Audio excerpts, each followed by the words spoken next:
Understanding the nuances of transformer secondary connections and overcurrent protection is essential for ensuring electrical safety and adhering to relevant codes and standards. In scenarios where a 225 amp panel board is equipped with double lugs and used to feed an adjacent panel board, a critical consideration arises regarding overcurrent protection for the feeder serving the second panel board. The fundamental principle at play here is that overcurrent protection devices, such as miniature circuit breakers, commonly referred to as MCB, are designed to protect the circuits they directly serve.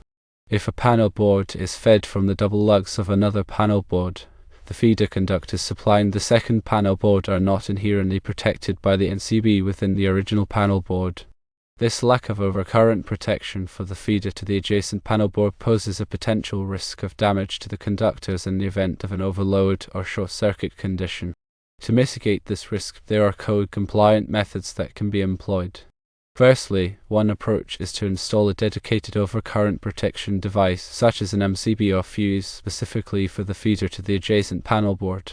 The size or opacity of this overcurrent protection device must be carefully selected to adequately protect the feeder conductors, taking into account their opacity rating as specified in relevant electrical codes like the National Electrical Code, commonly referred to as the NEC.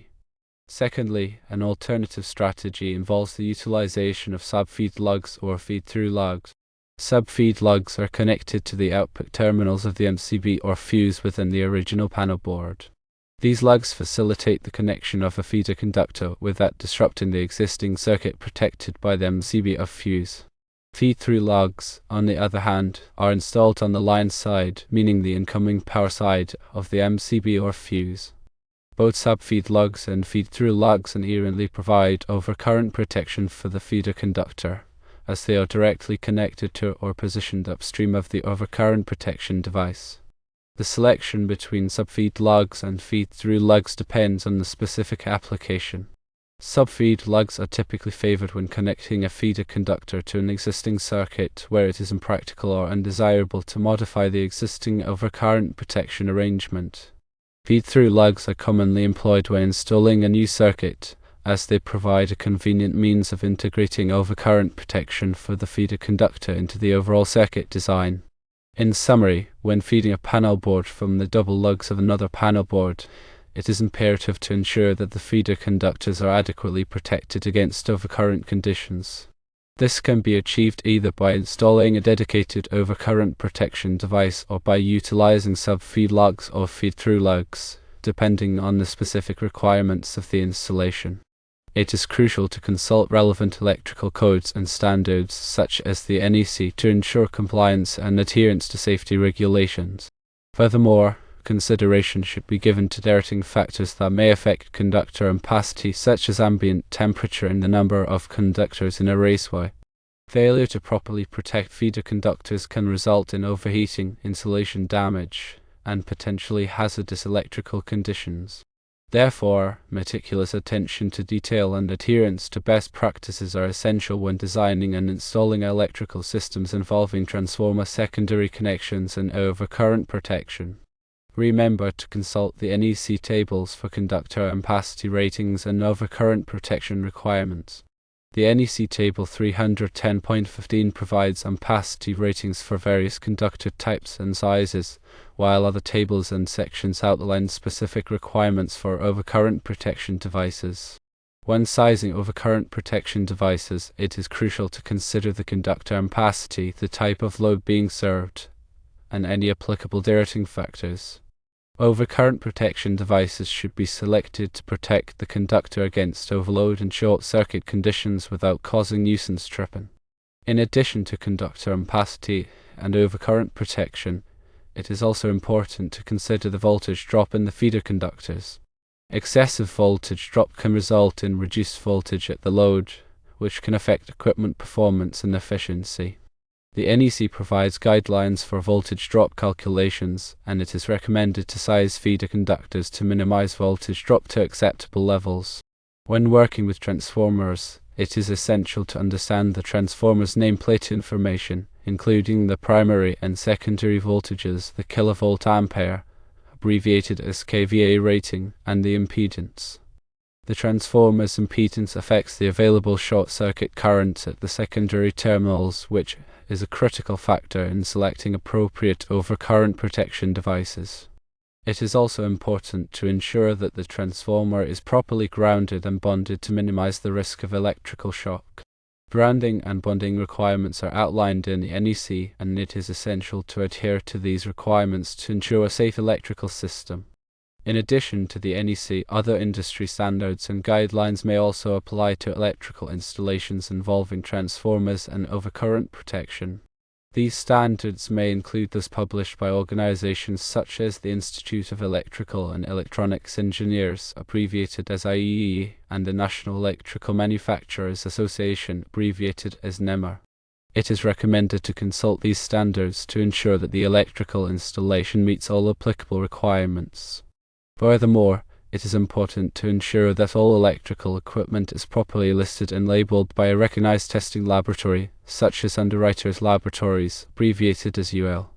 Listing and labeling indicate that the equipment has been tested and found to comply with applicable safety standards.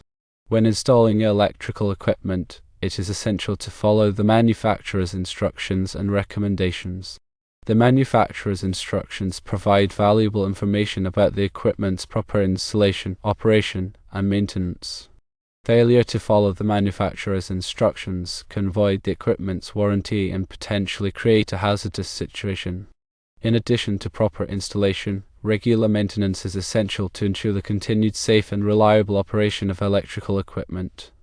Maintenance activities may include inspecting and testing overcurrent protection devices, checking conductor connections, and cleaning equipment enclosures. A qualified electrician should perform maintenance activities according to a predetermined schedule. When performing electrical work, it is essential to follow safe work practices. These practices include energizing circuits before working on them, using appropriate personal protective equipment, and following lockout/tagout procedures to prevent accidental energization. Only qualified personnel should perform electrical work.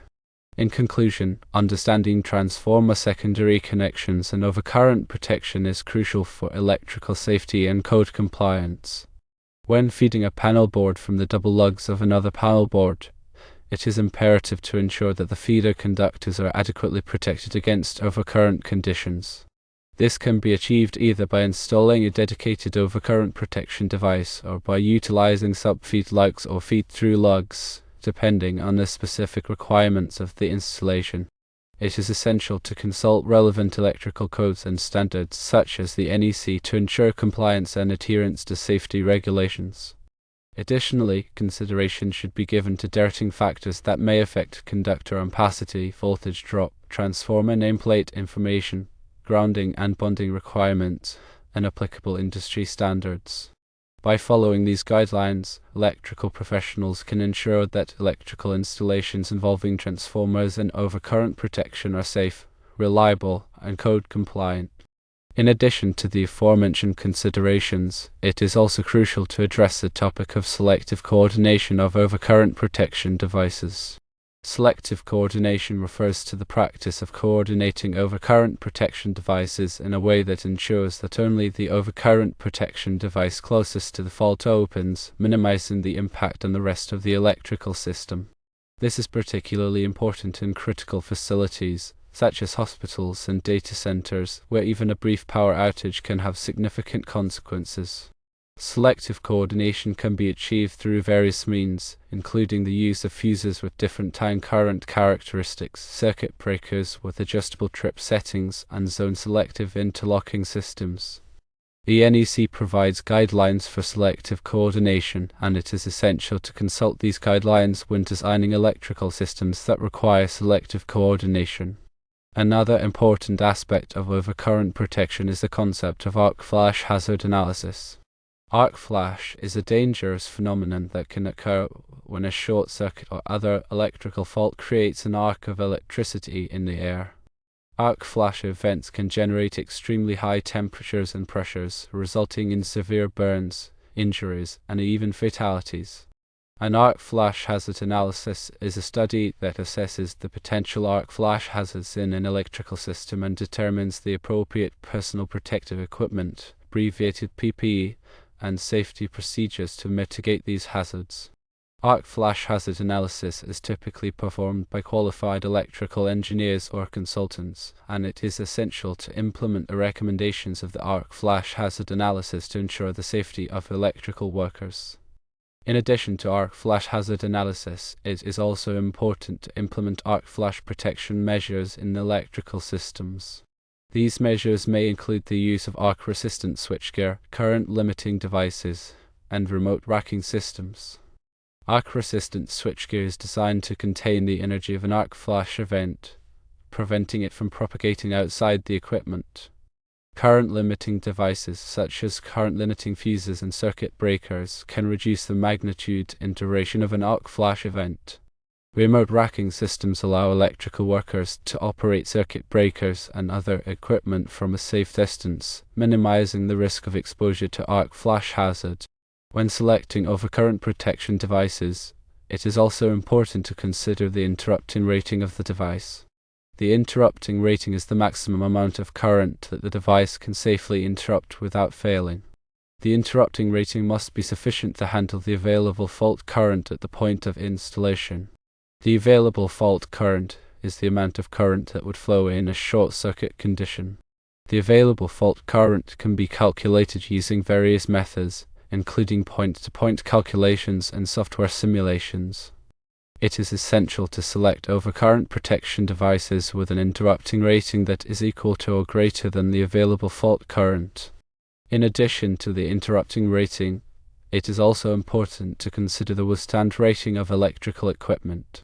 The withstand rating is the amount of current that the equipment can safely withstand for a specified period of time without being damaged.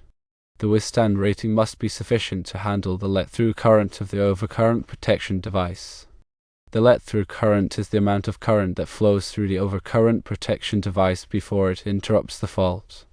It is essential to select electrical equipment with a withstand rating that is equal to or greater than the let-through current of the overcurrent protection device.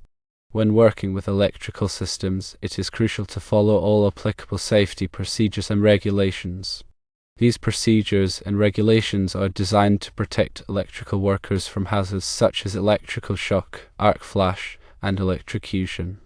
It is essential to be properly trained and qualified before performing any electrical work.